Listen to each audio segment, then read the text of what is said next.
నమస్కారం SRK news కి స్వాగతం. ఈనాటి వార్తా విశేషాలు.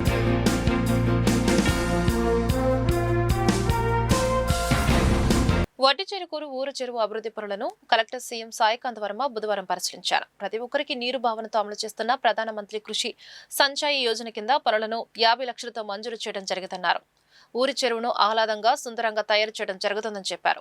ఊరి చెరువులో 14 ఎకరాలుగా ఉన్న ఒక భాగాన్ని 7 ఎకరాలుగా ఉన్న మరో భాగాన్ని తీసుకుని అభివృద్ధి చేస్తున్నామని అన్నారు.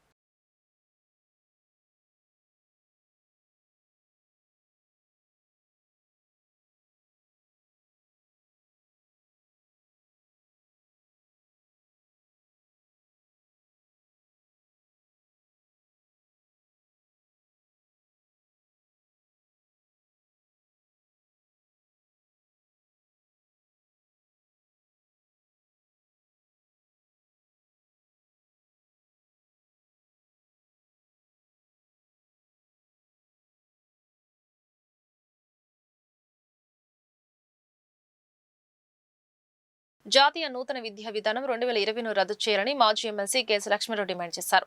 దేశవ్యాప్త విద్యార్థుల ఉద్యమాలపై నిర్బంధ నిరసిస్తూ బుధవారం గుంటూరు కలెక్టరేట్ వద్ద ఎస్ఎఫ్ఐ డివైఎఫ్ఐ ఆధ్వర్యంలో నిరసన దీక్ష చేపట్టారు. ఈ సందర్భంగా మీడియాతో లక్ష్మణరావు, ఎస్ఎఫ్ఐ నాయకుడు సమీర్, డివైఎఫ్ఐ నాయకుడు కృష్ణకాంత్ మాట్లాడుతూ నేషనల్ టెస్టింగ్ ఏజెన్సీని రద్దు చేయాలన్నారు. ఈ కార్యక్రమంలో పెద్ద ఎత్తున విద్యార్థులు పాల్గొన్నారు. నేషనల్ టెస్టింగ్ ఏజెన్సీని రద్దు చేయాలి, నూతన విద్యా విధానాన్ని రద్దు చేయాలి, నూతన విద్యా విధానాన్ని టెస్టింగ్ ఏజెన్సీని రద్దు చేయాలి, నేషనల్ టార్చర్ ఏజెన్సీని రద్దు చేయాలి, నేషనల్ టార్చర్ ఏజెన్సీని రద్దు చేయాలి, నేషనల్ ఎడ్యుకేషన్ పాలసీని రద్దు చేయాలి, నేషనల్ టార్చర్ ఏజెన్సీని రద్దు చేయాలి, నేషనల్ టెస్టింగ్ ఏజెన్సీని రద్దు చేయాలి, నూతన విద్యా విధానాన్ని రద్దు చేయాలి, నేషనల్ టెస్టింగ్ ఏజెన్సీని రద్దు చేయాలి, నూతన విద్యా విధానాన్ని రద్దు చేయాలి, NEP 2020ని రద్దు చేయాలి, నేషనల్ టెస్టింగ్ ఏజెన్సీని వెంటనే రద్దు చేయాలి. జాతీయ విద్యా విధానం 2020 అంటే 2020లో ప్రకటించిన జాతీయ విద్యా విధానం, అందులో భాగంగా ఏర్పడినటువంటి నేషనల్ టెస్టింగ్ ఏజెన్సీ, ఈ రెండింటిని రద్దు చేయాలని కోరుతూ ఎస్ఎఫ్ఐ డివైఎఫ్ ఆధ్వర్యంలో ఈరోజు రాష్ట్ర వ్యాప్తంగా అన్ని జిల్లాల్లో కూడా ధర్నాలు జరుగుతూ ఉన్నాయి. ఈ ధర్నాలకి సంపూర్ణ మద్దతు ప్రకటిస్తూ ఉన్నాం. వాస్తవంగా ఢిల్లీలో జంతర్ మంతర్ దగ్గర కాక్రోచ్ జనతా పార్టీ ఏర్పడటానికి కానీ, జనరేషన్ జీ ఉద్యమం జరగటానికి కానీ ప్రధానమైనటువంటి కారణం నీట్ పరీక్ష లీక్ అవటమే.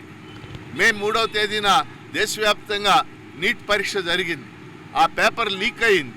22 లక్షల మంది పిల్లలు మే 3వ తారీఖున పరీక్ష రాశారు. ఆ పేపర్ లీక్ అయిన తర్వాత సుమారు 20 మందికి పైగా పిల్లలు దేశవ్యాప్తంగా ఆత్మహత్యలు చేసుకున్నారు. ఇవి జరగడం వల్లే అభిజిత్ దీప్కే ఆధ్వర్యంలో కాక్రోచ్ జనతా పార్టీ ఏర్పడి మరి అనేక రోజుల పాటు జంతర్ మంతర్ దగ్గర ఆందోళన చేశారు. ఈ ఆందోళన ఫలితంగానే ధర్మేంద్ర ప్రధాన్ రాజీనామా చేయాల్సి వచ్చింది. కానీ ఎన్టీఏ అంటే నేషనల్ టెస్టింగ్ ఏజెన్సీ ఇటీవల మళ్ళీ యూజీసీ నెట్ అనే ఒక ఎగ్జామ్ నిర్వహించింది. ఆ యూజీసీ నెట్ పరీక్ష నిర్వహించిన పరీక్షలో అన్ని తప్పులే. మళ్ళీ ఇప్పుడు ఎగ్జాము సెప్టెంబర్ 9న నిర్వహించబోతా ఉంది. అంటే నేషనల్ టెస్టింగ్ ఏజెన్సీ నీట్కు ముందు కూడా నిర్వహించినటువంటి పరీక్షలన్నిటి పేపర్ లీక్ అయినాయి అనేది ఇప్పుడు వస్తున్నటువంటి సమాచారం. కాబట్టి నేషనల్ టెస్టింగ్ ఏజెన్సీని రద్దు చేస్తేనే ఈ పరీక్షలన్నీ సజావుగా జరగడానికి అవకాశం ఉంది, పిల్లల జీవితాలు బాగుపడటానికి అవకాశం ఉంది. అలాగే కానీ ఇప్పుడు ప్రహ్లాద్ జోషి అంటే కొత్త విద్యామంత్రి ప్రస్తుతం ఏం చేస్తున్నాడంటే నేషనల్ టెస్టింగ్ ఏజెన్సీలో అంతకుముందున్న ఉద్యోగులను తొలగించి కొత్త వాళ్ళని నియమిస్తున్నాడు. దీనివల్ల సమస్య పరిష్కారం కాదు. మేము చెప్పేది ఏంటంటే నేషనల్ టెస్టింగ్ ఏజెన్సీని రద్దు చేసి పరీక్షలను వికేంద్రీకరణ చేయాలి, రకరకాల ఏజెన్సీలకి వాటిని అప్పగించాలి. వీటన్నిటికి కారణమైనటువంటి నేషనల్ ఎడ్యుకేషన్ పాలసీ 2020ని రద్దు చేయాలి. ఈ డిమాండ్ల మీద ఈరోజు ఈ ఆందోళన జరుగుతూ ఉంది. NEPని NTAని రద్దు చేయాలని చెప్పి డివైఎఫ్ఐ ఎస్ఎఫ్ఐగా దేశవ్యాప్తంగా ఆందోళన పిలిపివ్వడం జరిగింది. అందులో భాగంగా రాష్ట్రంలో 17, 18, 19 3 రోజుల వారు ఆందోళన చేస్తూ ఉన్నాం. అందులో భాగంగా జిల్లాలో ఈరోజు ఈ నిరసన దీక్షల్ని ప్రారంభించడం జరిగింది. ప్రధానంగా దేశవ్యాప్తంగా విద్యా వ్యవస్థలో విద్యార్థులకి మంచి చేకూర్చే విధంగా విధానాలు ఉండాలి తప్ప విద్యార్థులను ఇబ్బంది పెట్టే విధంగా విధానాలు ఉండకూడదని చెప్పి మేము భావిస్తూ ఉన్నాం. అందులో భాగంగానే ఎన్ఈటీని కొత్తగా తీసుకొచ్చిన నూతన విద్యా విధానాన్ని రద్దు చేయాలని చెప్పి మేము డిమాండ్ చేస్తూ ఉన్నాం. ఓ పక్క విద్యార్థులు భవిష్యత్తును తీర్చిదిద్దేటువంటి ఎగ్జామ్స్ నిర్వహించేటువంటి బోర్డు సక్రమంగా లేకపోతే ఎంతోమంది విద్యార్థులను బలి తీసుకునేటువంటి నేపథ్యం ఉంది. రీసెంట్గా నీట్లో జరిగినటువంటి దానికి దాదాపుగా 22 మంది విద్యార్థులు మన రాష్ట్రంలో కూడా ఒక విద్యార్థి కూడా ఆత్మహత్య చేసుకున్నటువంటి నేపథ్యం ఉంది. ఎగ్జామ్ ఫలితాలను చూసుకున్నట్లయితే ఫస్ట్ సారి చేసిన దానికి రెండోసారి రాసిన దానికి 100 మార్కుల తేడాతో ఆ విద్యార్థికి వచ్చినటువంటి నేపథ్యం కూడా ఉంది. అంటే మొత్తం విద్యా వ్యవస్థనే సమూలంగా నాశనం చేసే విధంగా ఈ విధానాలు తీసుకొస్తా ఉన్నాం. ఈరోజు మాట్లాడుతూ ఉన్నారు రాష్ట్రాల్లో జరగట్లేదా, మాకు కేంద్రంలోనే జరిగిందని చెప్పి మాట్లాడుతూ ఉన్నారు. మేము అడుగుతూ ఉన్నాం, ఆవు చేలో మేస్తే దూడ గెట్టెను మేస్తా అని మేము అడుగుతూ ఉన్నాం. మొత్తం విద్యా వ్యవస్థలో ఇటువంటి లోపాలు జరగకుండా తీసుకురావాల్సిన మార్పులు చేసినటువంటి కేంద్ర రాష్ట్ర ప్రభుత్వాలు విద్యార్థుల జీవితాలతో ఆడుకుంటున్నారు తప్ప ఈ వ్యవస్థని బాగు చేసే దానికోసం ప్రయత్నాలు చేయట్లేదు. అందుకనే మీ టెస్టింగ్ ఏజెన్సీలను కాదు, ప్రభుత్వమే బాధ్యత తీసుకొని దాన్ని సక్రమంగా నిర్వహించే దానికోసం ప్రయత్నాలు చేయాలని చెప్పి మేము డిమాండ్ చేస్తున్నాం. నూతన విద్యా విధానాన్ని రద్దు చేయాలని, నేషనల్ టెస్టింగ్ ఏజెన్సీ కాదు అది నేషనల్ టార్చర్ ఏజెన్సీని రద్దు చేయాలని చెప్పేసి డిమాండ్ చేయడం జరుగుతూ ఉంది.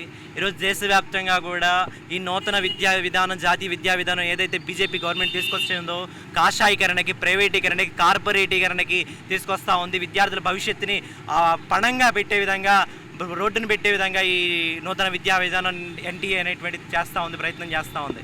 మనం చూసుకున్నట్టయితే దాదాపుగా ఎన్నో వందల ఎగ్జామ్స్, 100కు పైగా ఎగ్జామ్స్ లీకేజీలు జరిగిన మనం చూస్తూ ఉన్నాం.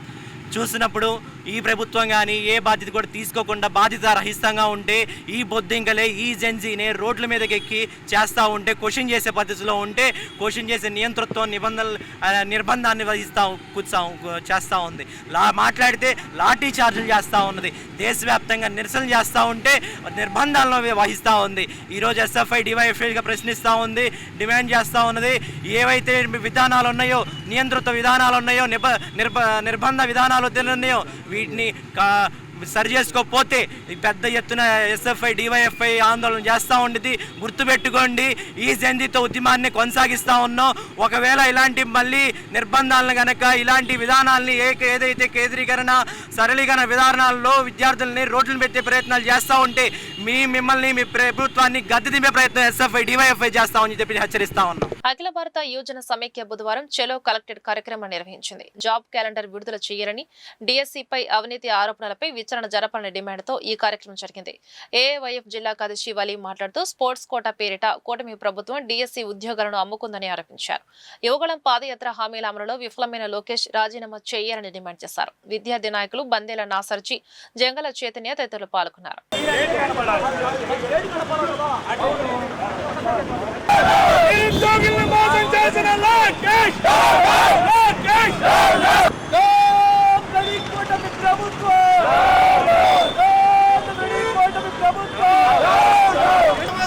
విద్యాశాఖ మంత్రి నారా లోకేష్ వెంటనే రాజీనామా చేయాలి. విద్యాశాఖ మంత్రి నారా లోకేష్ వెంటనే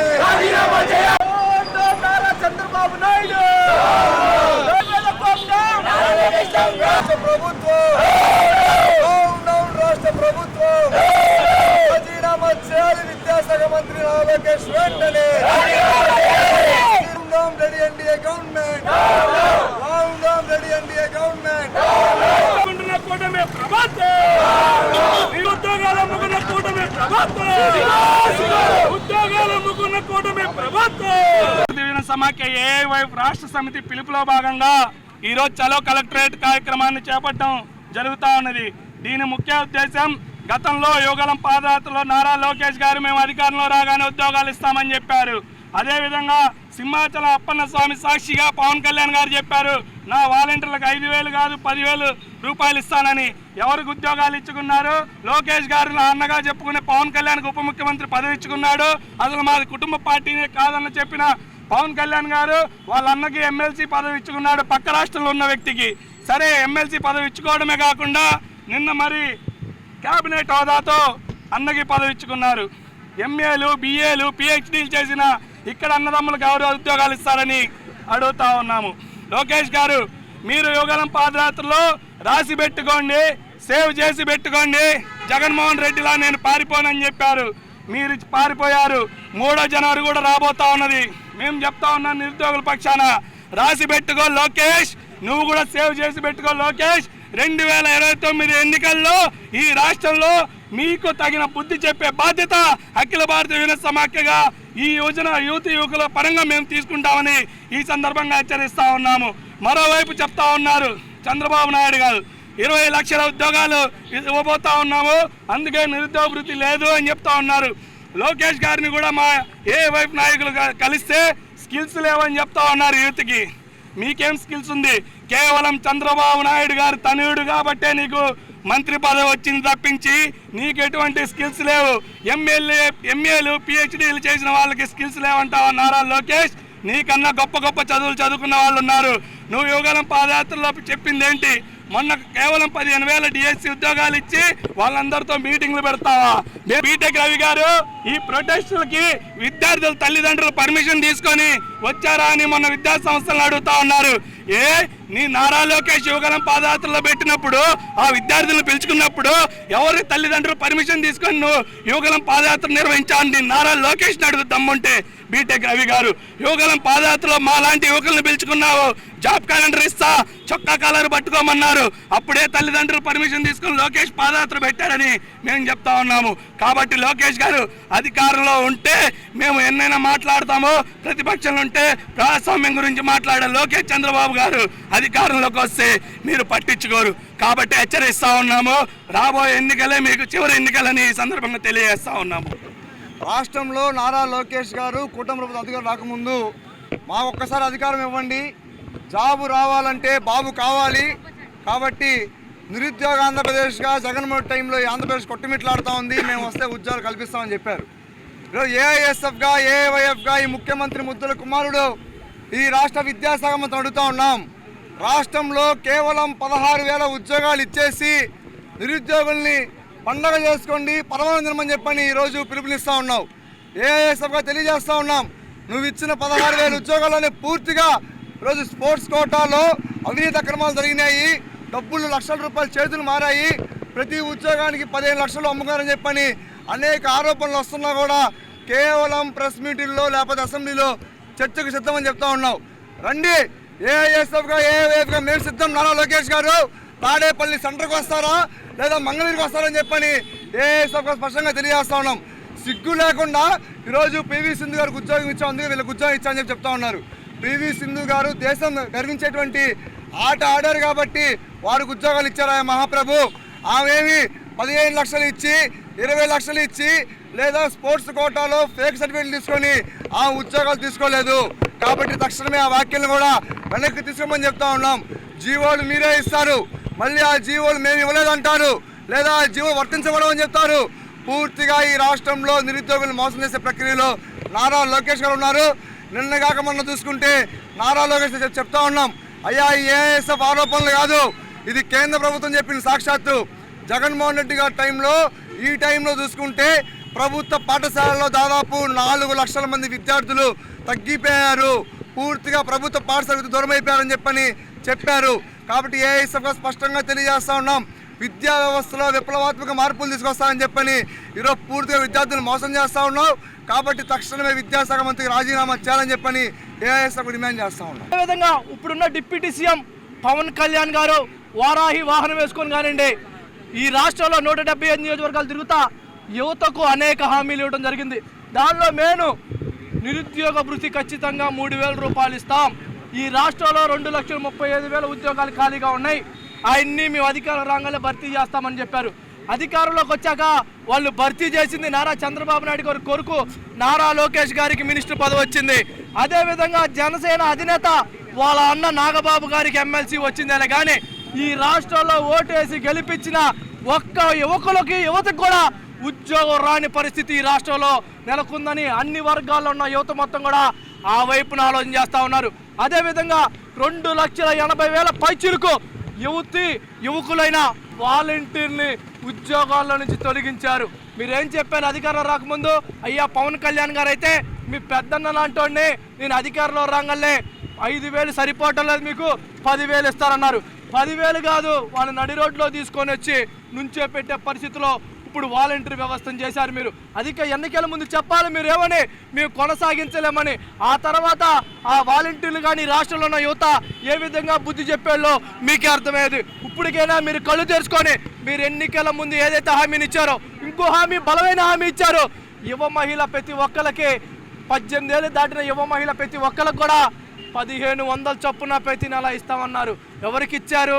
సాక్షాత్తు మీ హోంమంత్రి గారికి హోంమంత్రి పదవి ఇచ్చే మహిళ కూడా హోంమంత్రి పదవి ఇచ్చారులే కానీ ఎవరికి ఇవ్వని పరిస్థితిలో మీరున్నారని అఖిల భారతీయ జనసమైక్య తెలియజేస్తా ఉన్నాం. రానున్న రోజుల్లో మీరు కనుక ఇదే కొనసాగిస్తే మీ అధికార పీఠాలు కూసాలు కూడా కూల్చే విధంగా ఈ రాష్ట్రంలో ఉన్న అన్ని వర్గాల యువత మొత్తం కూడా ఆ వైపున ఆలోచన చేసిద్దని కూడా అఖిల భారతీయ జనసమైక్య తెలియజేస్తా ఉన్నాం. సెప్టెంబర్ 1వ తేదీన ఢిల్లీలోని రామ్లీలా మైదానంలో జరిగే బహిరంగ సభను జయప్రదం చేయాలని సిపిఐ రాష్ట్ర కార్యదర్శి వర్గ సభ్యులు జంగల అజయ్ కుమార్ పిలుపునిచ్చారు. కొత్తపేటలోని సిపిఐ కార్యాలయంలో బుధవారం జంగల అజయ్ కుమార్ మాట్లాడారు. బదలావు జరూరీ, మార్పు అవసరం అనేటటువంటి నినాదంతో భారత కమ్యూనిస్ట్ పార్టీ సెప్టెంబర్ 1వ తేదీన రామ్లీలా మైదానంలో భారీ స్థాయిలో లక్షలాది మందితోటి బహిరంగ సభని నిర్వహించబోతూ ఉన్నాం. దీంట్లో ప్రధానంగా డిమాండ్స్లో ధరలు తక్షణమే తగ్గించాలని, విద్య, వైద్యం అందరికీ అందుబాటులోకి తీసుకురావాలని, పంటలకు కనీస మద్దతు ధర ఉండాలని, అలాగే ఈవీఎంల స్థానంలో బ్యాలెట్ పేపర్ ద్వారా ఎన్నికలు నిర్వహించాలని, చదువుకున్న ప్రతి యువతీ యువకులకి ఉద్యోగ సౌకర్యం కల్పించాలని, మహిళా రిజర్వేషన్ని పటిష్టవంతంగా అమలు జరపాలని, కార్మికుల హక్కులను కాపాడాలని, అలాగే దళితులపైన ఆదివాసీలపైన జరుగుతున్నటువంటి ఆకృత్యాలను తక్షణమే అరికట్టాలని డిమాండ్ చేస్తూ ఆగస్టు 6వ తేదీ నుండి 15వ తేదీ వరకు పాదయాత్రలు నిర్వహించాం. 17వ తేదీ నుంచి 28వ తేదీ వరకు ఆందోళన కార్యక్రమాల్ని ప్రజా సంఘాల ఆధ్వర్యంలో నిర్వహిస్తున్నాం. అంతిమంగా సెప్టెంబర్ 1వ తేదీన ఢిల్లీ దత్తరిల్లేటట్టుగా నరేంద్ర మోడీ హటావో దేశ్కి బచావో అనే నినాదాలు చేయబోతా ఉన్నాం. బడుగు బలహీన వర్గాలకి టీడీపీ ఎల్లప్పుడూ అండగా ఉంటుందని ఆ పార్టీ రాష్ట్ర కార్యదర్శి తాళా వెంకటేష్ యాదవ్ తెలిపారు.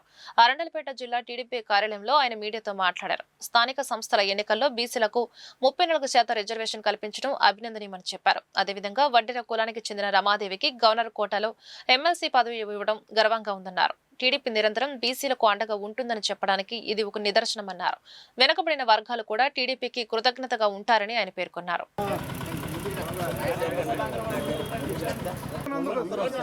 చంద్రబాబు గారి నాయకత్వం, బీసీల ఐక్యత, బీసీల ఐక్యత, నారా చంద్రబాబు గారి నాయకత్వం,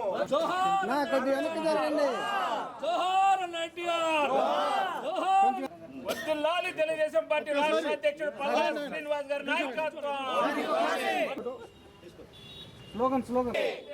చంద్రబాబు గారి నాయకత్వం. అయితే ఈరోజు ముఖ్యంగా ఏదైతే 1982లో ఎన్టీ రామారావు గారు తెలుగుదేశం పార్టీ స్థాపించిన తర్వాత